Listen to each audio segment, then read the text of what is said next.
Bonjour, merci à vous de rejoindre cette vidéo. Le 14 juin aura lieu la pleine lune en Sagittaire, mais elle sera également appelée la lune de l'aubépine. Elle est ainsi nommée car elle correspond à l'arbre du 6e mois du calendrier celtique Ogham. Lune qui sera liée aux affaires, à la passion, au succès, à la chance, au calme, au pardon, à l'élément feu, l'amour et à la sexualité. Cette lune est également liée aux faits, au changement et à tout ce qui touche à la transformation, à la positivité, au nettoyage, à la créativité et à la masculinité. Ici, en fond d'écran, alors je ne sais pas, voilà, ça a un petit peu bougé. Question de jeu, je ne peux pas faire mieux. Alors c'est un petit rituel à faire, justement, durant cette pleine lune, voire cette lune, on fait quoi qu'il en soit pour ce mois de juin, peu importe à la période à laquelle vous allez la faire. Donc, comme vous pouvez le voir, il est préconisé de dessiner 2 cercles sur une feuille, de façon à ce que le centre de l'un passe la circonférence de l'autre. L'un est féminin, l'autre est masculin. D'un côté, placez une chrysocole dans le cercle féminin et un Shiva Lingam dans le masculin. Là où les cercles se chevauchent, écrivez une chose que vous voudriez concevoir faire naître. Posez dessus une rhodochrosite, puis laissez-la se manifester en méditant à côté, et ce plusieurs fois par semaine. Donc vous l'aurez compris, tant qu'à faire dans un endroit, d'une part où personne ne pourra toucher vos pierres, puisqu'une fois que vous les aurez posées, voilà, vous les mettez sur un autel, dans un endroit où encore une fois, voilà, vous saurez que personne ne touchera. Ici, donc, vous écrivez ce que vous avez, votre intention, ce que vous avez envie de voir, et puis lorsque vous y passez, de méditer, de poser une intention claire, nette, et toujours avec une intention pure. Les autres noms donc des lunes de juin sont la lune des Cosses, lune l'époque du cheval, lune du H, lune de la modération, lune la plus rapide, lune de la pomme épineuse. Les animaux liés à cette lune sont les abeilles, les merles, les hirondelles. Les couleurs favorisées sont l'indigo, la lavande et la couleur pourpre. Donc les cristaux, comme on l'a vu, on nous parle de chrysocole, de rhodochrosite et de Shiva Lingam. Côté huile essentielle, on favorisera le lotus, le vétiver, le yin et yang. Herbe, côté herbe, on retrouvera le romarin, le passiflore et le cèdre. Et les mots-clés sont l'abondance, fertilité et triomphe. Alors de rhodochrosite, je n'en ai pas, mais peut-être pour les personnes qui connaissent. Donc cette pierre dynamique est formée de bandes contrastées de rose et blanc. Vous ferez vos recherches. Elle est connectée à l'utérus et a des affinités avec tout ce qui touche à la fertilité et à l'abondance, ce qui en fait donc une excellente compagne à l'époque de la lune de l'aubépine. Si une chose se présente que vous êtes prêt à concevoir ou à faire naître dans le monde, c'est le bon moment et la rhodochrosite peut vous y aider. Le Shiva Lingam, il exprime l'énergie masculine de cette lune, symbole phallique. C'est une pierre de succès et de triomphe, notamment dans l'univers professionnel. Les réussites de cette pierre amènent naturellement plus d'abondance qui ne se manifestera probablement dans votre vie entre la lune de l'aubépine et celle du chêne qui se tiendra en juillet. Quant à la chrysocole, selon la tradition, elle est connue comme la pierre d'énergie des déesses. En déesse, en déité, il y a Énée, Blodeuwedd, Epona, Eten, Olwen. Elle permet d'équilibrer la puissance énergie masculine de la lune de l'aubépine. Elle attire l'abondance sous toutes ses formes, mais est surtout utile pour créer dans la vie un afflux d'opportunités. Qu'est-ce que l'univers vous offre en ce moment? La chrysocole vous aide à reconnaître les occasions qui vous attendent et vous stimule pour apporter des changements positifs quand vous vous sentez bloqué ou effrayé à l'idée d'aller de l'avant, surtout si vous craignez l'échec. L'aubépine. Elle est d'origine européenne, mais également d'Afrique du Nord, de l'ouest de l'Asie.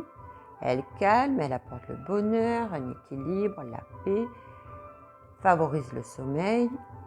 Brûler sur du charbon ardent apporte la protection de votre domicile ainsi que de ses habitants. Elle est également appelée néflier ou bois de mal, symbole de force et de résistance.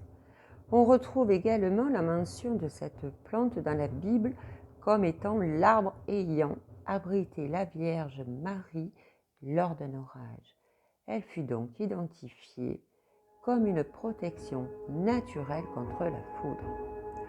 En Grande-Bretagne, l'aubépine fait partie de la triade magique des arbres consacrés aux fées, avec le chêne et le frêne.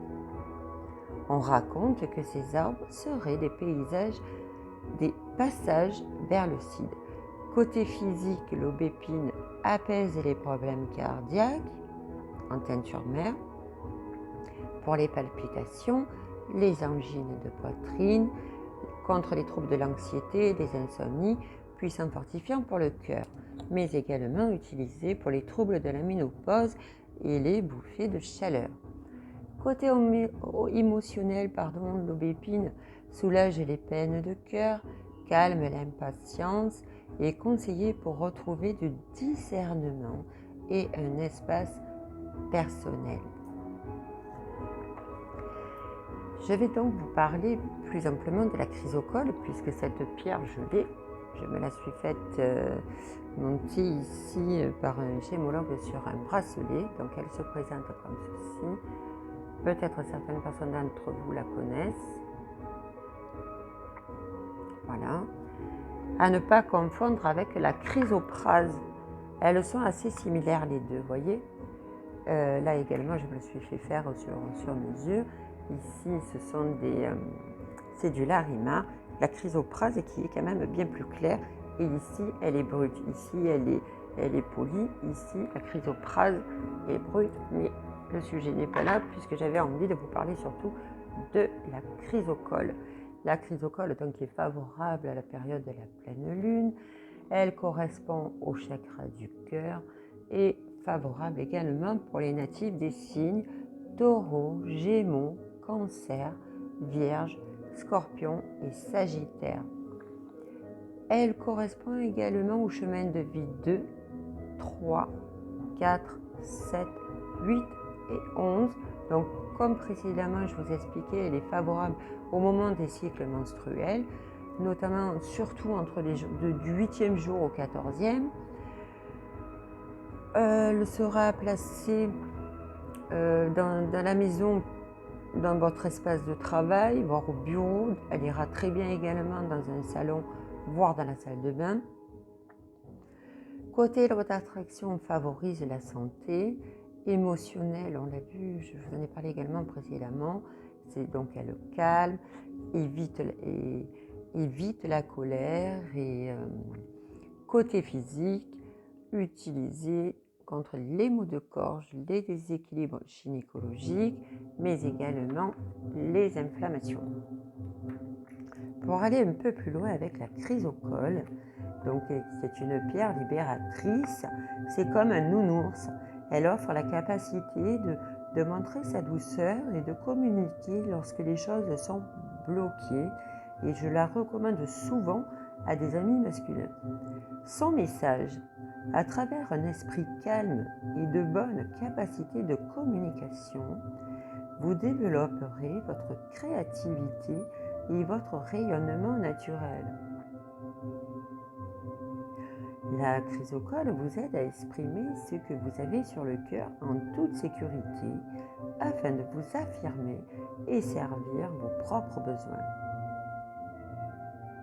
Libéré, vous pourrez alors sortir de la colère et de la frustration parfois contenue. Ainsi, vous ouvrir à nouveau en confiance et vous tourner vers les autres. Elle saura également vous souffler quand vous taire et écouter activement les chants de l'univers et les messages de votre âme. Lâchez prise et faites confiance à votre intuition.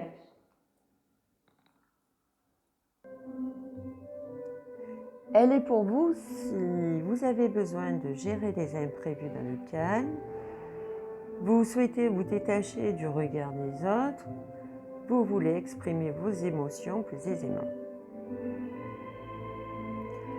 Le rituel de la pierre, la lettre de libération, accompagnée de votre cristal. Installez-vous confortablement, donc dans le calme, et prenez 3 grandes inspirations pour vous centrer sur vos émotions et clarifier vos pensées. Visualisez maintenant une personne à qui vous souhaiteriez exprimer des sentiments ou des pensées sans oser le faire. Prenez une feuille et un stylo, puis écrivez comme cela vous vient tout ce que vous avez sur le cœur. Vous ne lui donnerez pas cette lettre, mais cela vous permettra de vous libérer, de vous sentir plus léger, légère.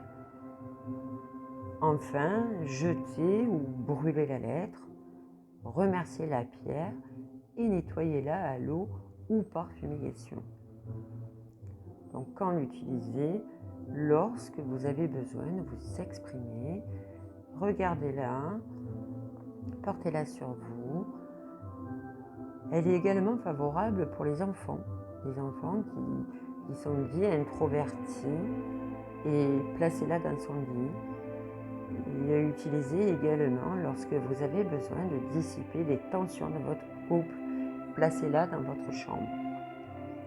Les mots-clés de la chrysocole, donc c'est la féminité, apporte le réconfort, la communication.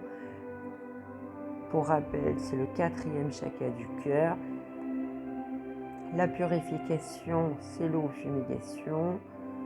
La symbolique de cette pierre, par l'oracle de la chrysocole. Un imprévu est toujours une invitation à voir la vie de façon différente.